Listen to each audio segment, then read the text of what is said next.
जय द्वारकाधीश, जय माताजी। केम छो बधा मजामां? तो मजामां ज हशो ने स्वागत है तमारुं बधानुं मारा आजना नवा व्लॉग अने नवा विडियोनी अंदर। तो अत्यारे वाग्या छे 7:30 जेवुं थयुं छे ने आपणे हजू घरे छीए छो अने आजे जवानुं छे। आपणे घणा दिवस पछी जवानुं छे कॉलेज अने कॉलेजनो व्लॉग शूट करवानो छे। हजू तो आपणे तैयार पण नथी थया ने हजू घरे छीए, थोडुं काम पण बाकी छे। करी वाळीने 8 वाग्या पछी जाए, केम के समय तो कॉलेजनो छे 8 वाग्यानो, पण तोय आपणे 8 वाग्या पछी जाए कॉलेजे तैयार थईने, केम के आजे छे अमारी कॉलेजे टीवाय वाळानी विदाय छे, विदाय समारंभ छे अने वार्षिक इनामनुं वितरण पण छे। तो तमे टाइटल अने थंबनेल उपरथी तो खबर पड़ी ज गई हशे के कॉलेजे शुं छे। तो आज आपणे जवानुं छे कॉलेजे। तो हालो पहेला अमे थोडुं काम छे करी वाळीए अने मस्त मजानो तैयार थई जाए जाए अने आपणे पण 2-3 इनाम तो लगभग मळी ज जशे, केम के ए स्पर्धाना हता एमां पण नंबर पण आव्यो तो एटली खबर छे ने बीजी स्पर्धा मां रह्या हता एमां कंई खबर नथी के कोनो नंबर आव्यो ने ए सीक्रेट छे, એટલે એમ તો ઇનામ વિતરણના ત્યારે જ ખબર પડશે કે કોનો નંબર આવ્યો તો એમ। તો હાલો આપણે ફટાફટ તૈયાર થઈ જાય અને મળીએ કોલેજે જઈ। અને ઇનામ વિતરણનો લગભગ બ્લોગ શૂટ નહીં થાય, રાસ ગરબા ને એવું બધું છે, ટીવાય વાળાની વિદાય છે તો રાસ ગરબા ને એવું બધું રાખેલું છે, જમણવારી પણ છે એવું કહેતા હતા સર। તો હાલો રાસ ગરબાનો તો વ્લોગ આમાં આવી જશે, તો ત્યારે આપણે વ્લોગ શૂટ કરશે। ત્યાં સુધી તમે કન્ટિન્યુ અમારા વ્લોગમાં બન્યા રહેજો અને મજા આવશે।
તો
અત્યારે જો આપણે કોલેજેથી ઘરે આવી ગયા છીએ અને ઘરે આવીને આપણે કપડાં પણ ચેન્જ કરી વાળા છે. અને અત્યારે આપણે બેઠા છીએ અને આપણે ટીવાયવાળાના વિદાય સમારંભ બહુ મસ્તનો હતો. કાર્યક્રમ બહુ મસ્ત થયો અને સરને જમણવારીને એવું પણ બહુ મસ્ત થયા.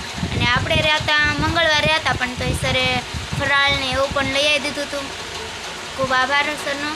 અને અત્યારે જો આપણે ઇનામ વિતરણનો કાર્યક્રમ હતો, એમાં મને તો એવું હતું કે ખાલી 2 કે 3 ઇનામ મળશે, પણ આપણને 5 ઇનામ મળ્યા છે. 5 પ્રમાણપત્રો અને 5 મોમેન્ટો મળ્યા છે. હું તમને હમણાં વિડીયોમાં આગળ બતાવીશ. અને ઇનામ વિતરણનો મેં તો તમને સવારે જ કીધું હતું કે બ્લોગ કાંઈ શૂટ નહીં થાય, કેમ કે થોડાક મોડા પૂગ્યા હતા અને કાં તો શરૂ પણ થઈ ગયું હતું, એટલે અડધું શરૂ થઈ ગયું હતું, એટલે કાંઈ પછી મેં બ્લોગ ન ઉતાર્યો. અને ગરબાનો ને એનો બ્લોગ રાસ ગરબા જે લીધા ટીવાયવાળાને બધા વિદાય સમારંભનો, એ થોડોક ઉતાર્યો છે. એ તો તમે આગળ જોઈને જ આવ્યા છે. તો હાલો હું તમને મોમેન્ટો ને એવું મારું બતાવું જે કોલેજ તરફથી મળેલ છે તે. હાલો